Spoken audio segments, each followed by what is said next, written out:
In this video, we're going to talk about Lewis acid and base theory. The first definition of acids and bases that you probably learned was the Arrhenius definition. That's where we treat acids as compounds that increase the hydronium ion concentration and bases increase the hydroxide ion concentration. Then we learned a more broad definition of acids and bases, and that's Bronsted-Lowry acid-base theory. And in this case, we treated acids and bases as proton donors and acceptors. And that greatly increased the number and types of compounds that we could consider as acids and bases, and the types of reactions that we could consider acid-base reactions. Well, now we're going to learn an even broader definition that's called Lewis acid and base theory.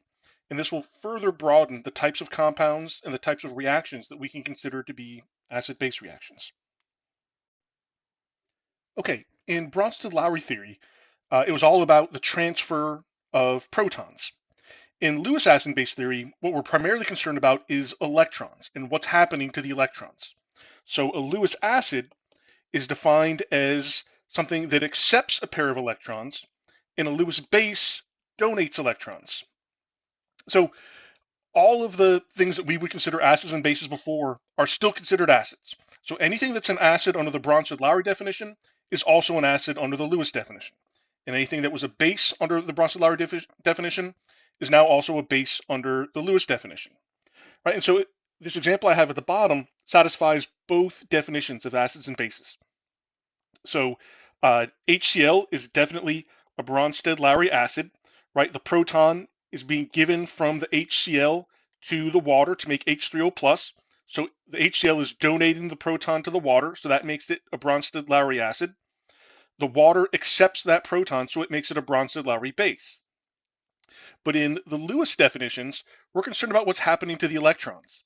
And so the lone pair on oxygen is being donated to the hydrogen, or I like to think it's attacking and stealing the hydrogen. So that makes this an electron pair donor. So that's what makes it a Lewis base, as well as a Bronsted-Lowry base, because it's accepting the proton. And then the HCl is getting attacked by the lone pair, or it's accepting the lone pair. And so that's what makes HCl a Lewis acid. All right, now the reason we introduced this new definition is because there are reactions that we would like to treat as acid-base reactions, but we can't classify them as such using the Bronsted-Lowry definition. So this reaction we see here, this is an acid-base reaction based on the Lewis definition, but there are no protons being transferred, so it wouldn't be classified as an acid-base reaction with the Bronsted-Lowry definition. But to see the Lewis definition, if we compare the reactants to the products, we can see that the nitrogen has the lone pair in ammonia, and that lone pair on nitrogen is gone, but what we have formed is a new bond between the nitrogen and the boron. And so what's happening in this reaction is that the nitrogen is donating that lone pair to the boron and thereby making this new bond. And so this is a Lewis acid-base reaction because the electron pair was being donated from the nitrogen to the boron. And so the compound that was doing the donating of the electrons, this is my Lewis base. And then the compound that accepted the electrons, in this case the BCl3, this is my Lewis acid. All right, let's look at a couple more examples of reactions that we can classify as Lewis acid-base reactions. And in each one, we're going to identify what is the Lewis acid and what is the Lewis base. All right, here is another example of a Lewis acid-base reaction. And again, this wouldn't be classified as an acid-base reaction using the Bronsted-Lowry definition because it's not just involving the transfer of protons.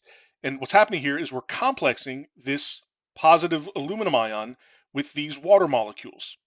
And typically, if you have positive reactants in a Lewis acid-base reaction, those are going to be our Lewis acids, right? They want more electrons, so they're happy to accept more electrons because they're positive. If you have negative things, they're probably going to be the bases. Now, this won't work all the time because we don't always have charged compounds involved in these reactions. And I'm sure that we could find some examples where positive things act as Lewis bases and vice versa in some extreme examples, but it will generally hold true. If you have something as positive reactant, it's probably the Lewis acid. A negative reactant is probably a Lewis base. But let's take a look at the Lewis structures for this reaction. All right, so here we can get a better idea of what's going on in this reaction. So uh, we have this positive aluminum ion, and what's happening is the water is donating its lone pairs to that aluminum ion. And that's going to happen 6 times, but that forms a new interaction between the aluminum atom and the water molecules. And so since the oxygen is donating electrons, that makes it the Lewis base,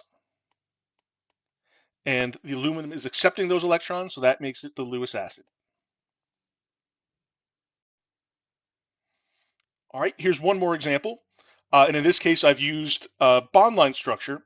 But just remember, everywhere there's a corner, there's a carbon atom. Each carbon must have 4 bonds. And any bonds that we're not seeing are made up of bonds to hydrogens. So this carbon, I see 1, 2, 3, 4 bonds, so it doesn't have any hydrogens. But the carbons here on the ends, I'm only seeing 1 bond coming from them, so we really have 3 hydrogens on each of those carbon atoms on the end. All right, now that's not really relevant for this specific example. We're trying to find the Lewis acid and the base, but I just wanted to give a quick reminder on how the bond line structures look. And so I can see what's happening here. I have this new bond in the products between the oxygen and the aluminum atoms that obviously didn't exist in the reactants.